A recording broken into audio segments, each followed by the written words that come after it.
Good morning, everybody. Um, First, I want to say a happy birthday, a happy 60th birthday to my oldest friend in the world, Bub Hill. My family moved next door to his family with the kids Mike, Bub, and Mary Beth Hill. We moved next to them in 1967, and we've been friends ever since. I just don't get a chance to see him very often. So happy birthday, Bub. Have a great one. Have a drink on me, and one of these days we'll get together for another beer or a bourbon or something. Today's topic, we're going to talk about standardized work. It's one of my favorite topics. It's one of the topics that I think is most important in the world. It is a method of analyzing a job or a task and finding out the very best way to do that, and then capturing that very best way so that you can teach everybody who has to do that task or that job the right way to do that job. It gives us a tool to enforce that, so we know that if you haven't followed the standardized work, you won't get the right result. So with 4S that I talked about last week. These two tools, standardized work and 4S, they're like the fundamental, foundational, cornerstone building blocks of any kind of learning organization, and that's really what we're trying to create. Excellence comes from learning. It doesn't come from anything else that we do. We learn better than the competition, and we grow faster than the competition.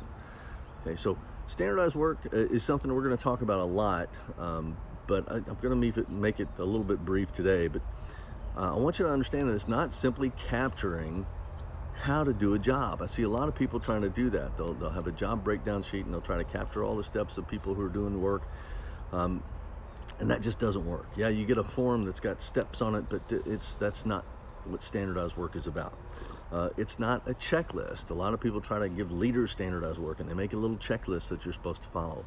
But the intent behind standardized work is to increase the skills of everybody who's doing that job. So we want to make them better at the job. If we teach it as a checklist or just this is a procedure, then we're never going to get that full benefit of what's possible. The secret to making this work best is for organizations to support the true experts in designing the work, analyzing the work, building the work, and making it better. Okay, so the people doing the work are the experts. We need to support them with folks who can capture the documents, who can write all the stuff down, or who can shoot some video, or who can help them think through different things. But instead of having an engineer or a job analyst create the standardized work, the people who do the work have to create the standardized work. Organizations have to support them, and then they have to be challenged to make that standardized work better. I've seen it applied in manufacturing, I've seen it applied in healthcare, I've seen it applied in services, I've seen it applied in government, seen it applied in education. It works. It works. It's not the same as standard work to me either, okay? Because to make standardized work, that means we've actually had to do something to make the work better or faster or easier to do or more repeatable or more consistent. Okay, so it's taking specific action to standardize the work. That's why we call it standardized work and not standard work. Keep that in mind. It's a subtle little difference, but it's a pretty important distinction to me. It's not just capturing what we do, it's making people better at their jobs. It's creating experts out of the entire organization. Okay, so like I said, I have a lot more posts about this. I'll have webinars about this. I've got a whole chapter about standardized work in my book, Leader Sites. I'm even going to have an online course or 2 or 3 or 4 about standardized work. It's that important to me. But I'm out of time today. I'm heading off to Kentucky.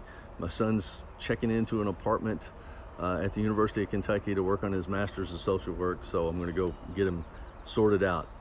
Don't forget, tomorrow at noon and every Wednesday at noon following, tune in for a lean coffee. The invitation is up on Leader Site's Facebook page now. It's got the Zoom link. Just check in, pop in, talk for a little bit, tell me what's on your mind. We'll just have a discussion, and then we'll keep on rolling. For the rest of us, have a great day, and I will see you tomorrow.